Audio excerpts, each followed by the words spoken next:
Hypo allergenic और hyper allergenic क्या है ये? देखो, hypo means less, hyper means more. Allergenic means something that can be allergic, that you can be allergic to.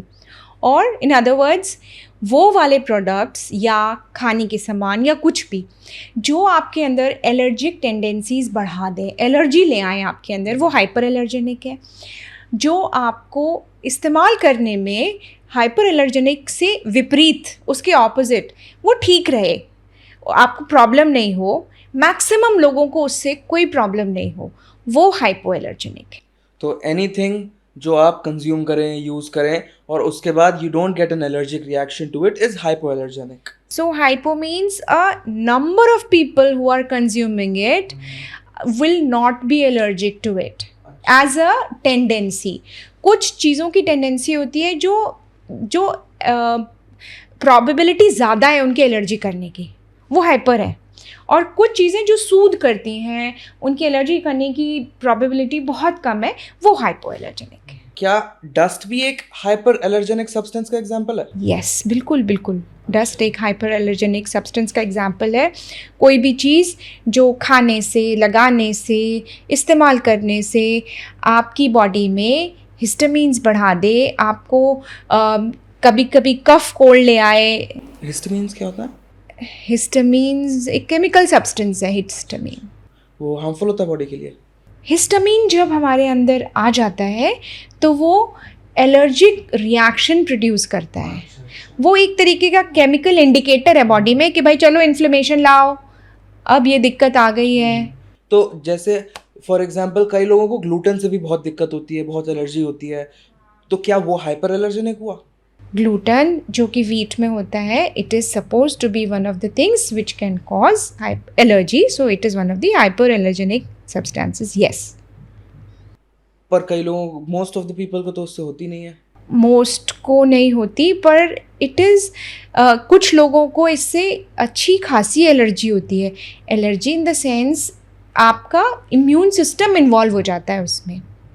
जब आप gluten खा लेते हो, people who are allergic to gluten, when they eat gluten और व्हीट, ना सिर्फ उनकी digestive lining में प्रॉब्लम आ जाती है क्योंकि उनको डाइजेस्ट असिमिलेट करने के उनके पास टूल्स नहीं होते, बल्कि उनका इम्यून सिस्टम हाइपर एक्टिवेट हो जाता है और उनको एलर्जिक फिनोमेना उनकी बॉडी में स्टार्ट हो जाती है. तो उनको फिर they should abstain from taking gluten and they should have a gluten free diet, rice and other things. अच्छा, एक और एग्जांपल जो मेरे दिमाग में आ रहा है, सिंथेटिक क्लोथ्स. लाइक मैं पर्सनली, मेरे को तो कॉटन ही चाहिए, वही सूट करता है मुझे, क्योंकि मेरे को बहुत उससे एलर्जी होती है. तो क्या ये हाइपर है, हाइपो, या फिर it's somewhere lies in middle, क्या है?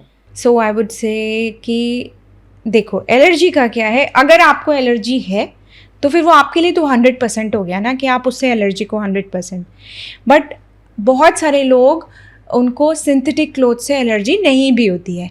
डिपेंड करता है कि जो उसमें पॉलीमर है या जो उसमें सिंथेटिक मटेरियल है उससे आप एलर्जिक हो क्या. तो कॉटन क्योंकि एक नेचुरल सब्सटेंस है, तो यूजुअली बॉडी उसको, मुझे नहीं लगता किसी को कॉटन से एलर्जी होती है कभी.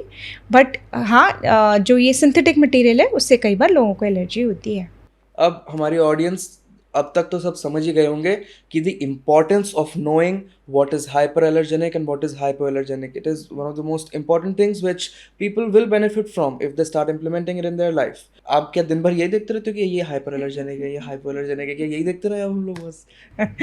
नहीं, देखो, देर आर सर्टेन सब्सटेंसेस जिनको कैटेगराइज किया गया है कि भाई ये हाइपर एलर्जेनिक है. Which are known to cause allergy in a lot of people. Yes, in many a lot people, more number of people.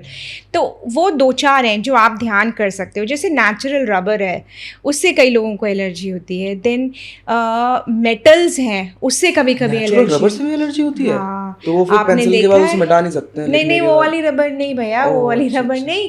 Latex जो ग्लव्स बनते हैं, हाँ, तो हमारे हॉस्पिटल में हमारे बहुत सीनियर स्टाफ हैं, उनको लेटेक्स से इतनी एलर्जी है कि जब उनको ये चीज़ पता नहीं थी, अचानक से उनको समझ में आया कि उनके पूरे हाथों में फफोले जैसे पड़ गए हैं, पूरी rashes, redness, and then we realise that he was allergic to latex.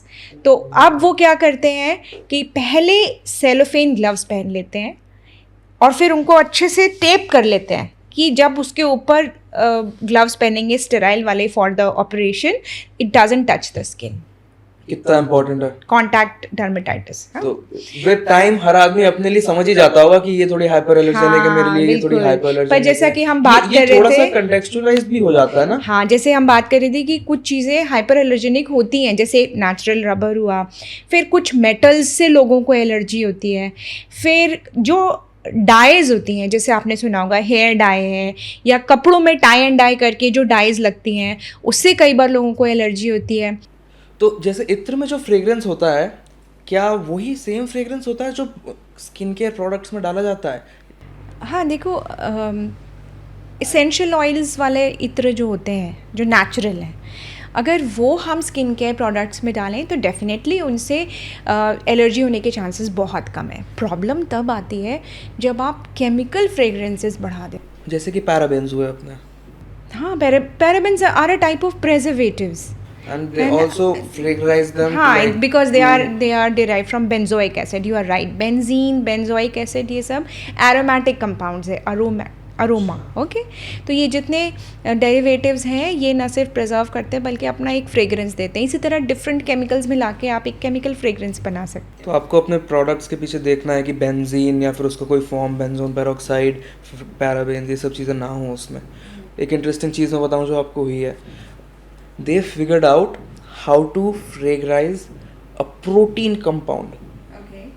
It's a fact of life. हम लोग एक मॉडर्न वर्ल्ड में जीते हैं जहाँ पे some people जो हमारे कंट्रोल में नहीं है, they've decided कि थोड़े केमिकल भी डालेंगे हम, थोड़े से हम फ्रेगरेंसेस भी डालेंगे. ऑब्वियसली पैच टेस्ट लोगों को हेल्प कर सकता है. Yes. पर इसमें भी क्या कोई ऐसी चीज़ है which is a known hyper allergenic for fragrance? हाँ जी. फ्रेग्रेंसेस में जैसे मैंने आपको अभी बताया, केमिकल फ्रेग्रेंसेस में मोर देन 14 ऐसे केमिकल्स होते हैं जो कि आपको हार्म पहुंचा सकते हैं, आपको एलर्जी इंड्यूस कर सकते हैं. तो जो भी आप प्रोडक्ट लो, अगर आपको लगता है कि भाई ये फ्रेग्रेंस मुझे चेक करनी है, तो ईयर के पीछे थोड़ा सा लगा के देखो, और या फिर डॉर्सम ऑफ हैंड पे लगा के देखो, या थोड़ा फोरआर्म पे लगा के देखो, थोड़ा सा पैच टेस्ट करके देखो.